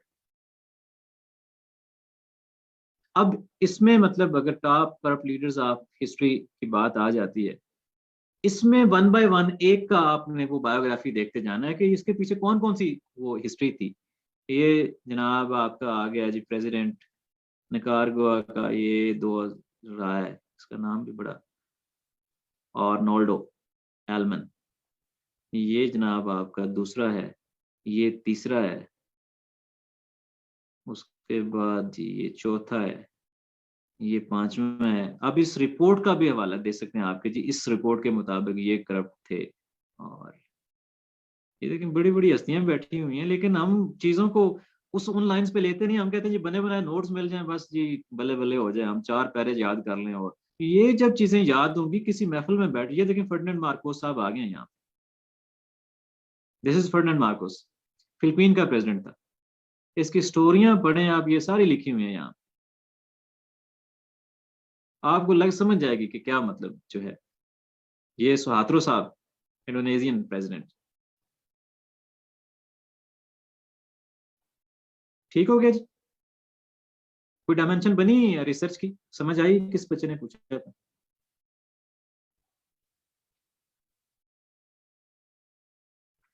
प्रेसी पे पास पेपर्स के क्वेश्चंस जो इंग्लिश प्रेसी और कंपोजिशन में आए हैं उसका मॉडल आंसर बता दें। हाँ जी, मार्कस का दीदार हो गया जी। यार मोहम्मद, आपको मॉडल आंसर मतलब will not serve the purpose for you. Model answer मैं दिखा देता हूँ आपको यहाँ पे, क्या समझ आएगी उससे, मुझे ये बताएं। मैं एक पेपर लेता हूँ, उसकी प्रेस ही करके आपको दिखा देता हूँ। This forum is to guide you how to मतलब be skillful in English. Precis मैं स्टार्ट करवाऊंगा, एक पैराग्राफ से स्टार्ट मैं एक छोटा सा लाइन लिखता हूँ यहाँ पे। मुझे अभी आपका छोटा सा टेस्ट भी हो जाता है। मेरे पुराने स्टूडेंट कोई अगर कोई बैठा है तो उन्होंने जनाब जहमत नहीं करनी बोलने की। ये प्रेसी का जो कॉन्सेप्ट है,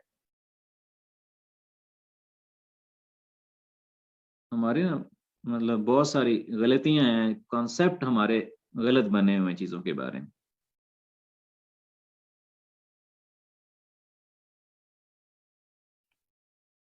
अकरम असलम का बाप है, इसकी प्रेसी करें जी, प्रेसी से बात चल निकली।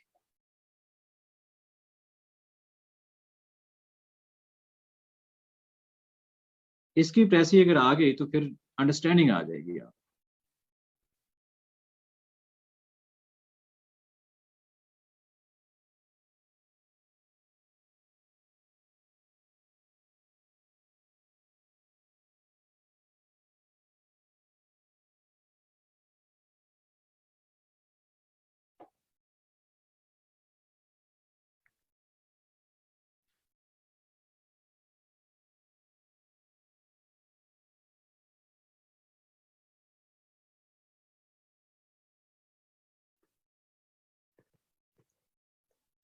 ये इसकी प्रेसी है, असलम वल्द अकरम।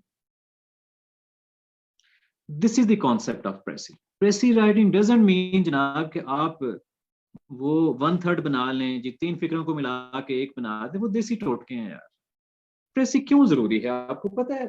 आप जब सिविल सर्विस में आएंगे, जब आप सीसीएस पास कर जाएंगे, आप फॉरेन सेक्रेटरी लगे हुए हैं, आप जनाब किसी फॉरेन ऑफिस में बैठे हुए हैं, आप जनाब किसी भी पब्लिक ऑफिस में बैठे हुए हैं, तो उसमें होगा ये कि आपके पास किसी बाहर के मुल्क से 4-5 पेजेस का एक केस आ जाए।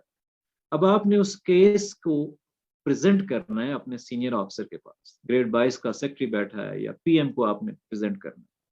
अब उसको आप वो 10 पेजेस नहीं देंगे, आप उसको 1 पेजर देंगे, 2 पेजर एटलीस्ट। समरी जो मतलब प्राइम मिनिस्टर या प्रेसिडेंट के लिए बनती है या इसके लिए कैबिनेट के लिए बनती है, वो उसकी लेंथ 1.5 पेज मैक्सिमम होती है, नॉर्मली ज्यादातर 1 page.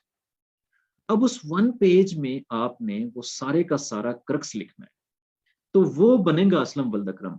That's why precis is needed. कुछ लोग कहते हैं जी सर हमने तो सीएसपी बनना है, हमने जाके दफ्तर चलाने हैं, अब हमें क्या जरूरत है अंग्रेजी पढ़ने की, प्रेसी का इसके साथ क्या ताल्लुक? तो भाई प्रेसी का ताल्लुक इसलिए है कि आप किसी भी पब्लिक ऑफिस में जाते हैं, you have to correspond in English. आपकी सारी कोरेस्पॉन्डेंस है, आपने सिर्फ साइन नहीं करने होते, आपने ऑफिस वर्क करना होता है, आपने फाइल वर्क करना है, आपने वहां पे लेटर लिखने होते हैं, आपने इंटरनेशनली रिप्रेजेंट करना होता है पाकिस्तान को। तो जब आप 10 पेज आपको थमा दिए जाते हैं, उसको पढ़ने के बाद आपको समझ ही नहीं आती लिखा हुआ अंदर क्या है, तो किस तरह से आप मतलब सर्वाइव करेंगे सर्विस में? तो ये टेस्ट आपका इसलिए है। तो याद रखो, इसके लिए मैक्सिमम रीडिंग करो, न्यूज़पेपर अपनी रूटीन बना लो, जैसे मैंने बताया था कॉलम और एडिटोरियल, उनमें से मुश्किल अल्फाज निकाल के अपनी वोकेबलरी इनहेंस करो, और तब जाके बात बनेगी। ये कोई वो बच्चों का खेल नहीं है जी, मैंने जो पढ़ा दिया जी उसमें से आपने 20% याद कर लिया तो जी मैंने सबक याद कर लिया, अब मैं सीसेस कर जाऊँ। हम यहाँ पे आपको गाइड कर रहे हैं, you have to work more, मतलब जितना हम बता रहे हैं उससे भी ज्यादा मतलब चीजें आपको तैयार करनी चाहिए, एक्स्ट्रा हार्डवर्क करना चाहिए। इंग्लिश के लिए मैंने बुक रिकमेंड बेटे की थी, to the point. To the point है, ये बीए की इंग्लिश की ग्रामर है, ये ले लें।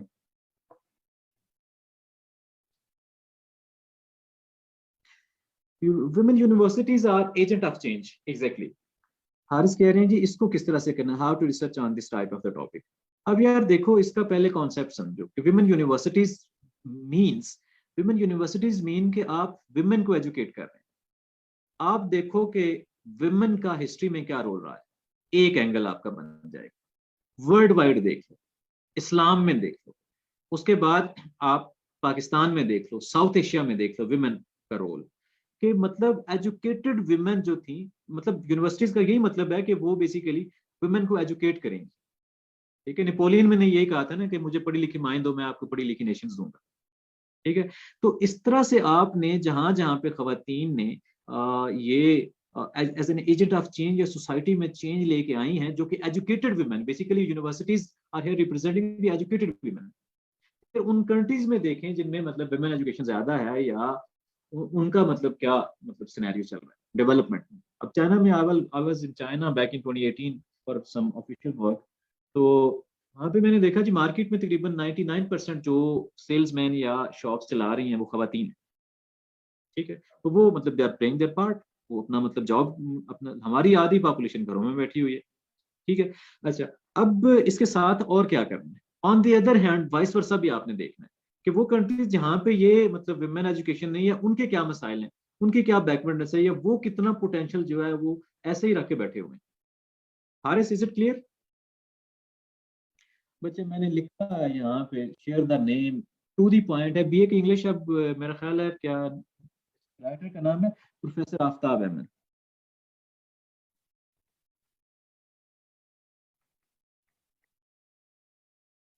इससे आपने जो पहले चैप्टर है ना गालबन 1 से 8 ये करने हैं करेक्शन के लिए। जब सही इंग्लिश लिखना सीख जाएंगे फिर आपके इजी हो जाएंगी चीजें। हाँ जी, असाइनमेंट टॉपिक। लगता है थक गए हैं आप लोग। मैं भी थक गया हूँ यार, आप में भी थक नहीं है, ऑफकोर्स रोजे के साथ एग्जॉस्ट हो जाता है।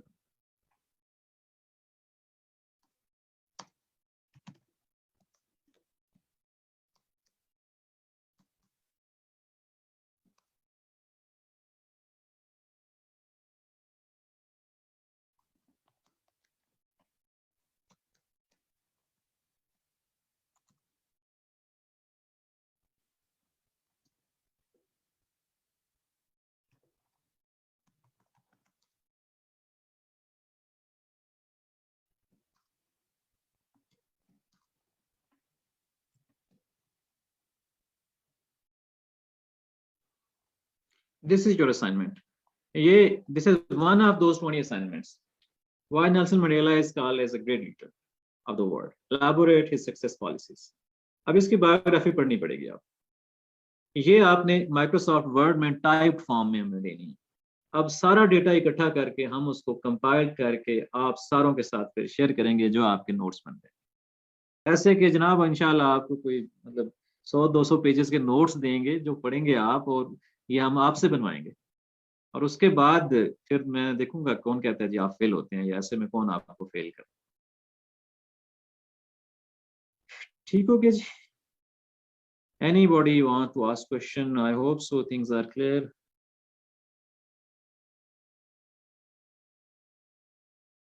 फेसबुक वालों की सुन जी। ठीक है जी, फेसबुक वालों आप भी बताओ। आप लोग ज्वाइन किया करो ना यार इधर। मुझे थोड़ा सा क्या इंट्रोडक्शन के स्टार्ट की कोटेशन से कर सकते हैं जी, कोटेशन से start. Give the assignment also have the join the session today. Assignment बच्चे मैंने दे दिया है। Where is your office please? Office आप मुझे पर्सनल नंबर पे कांटेक्ट कर सकते हैं through admin. I will let you no.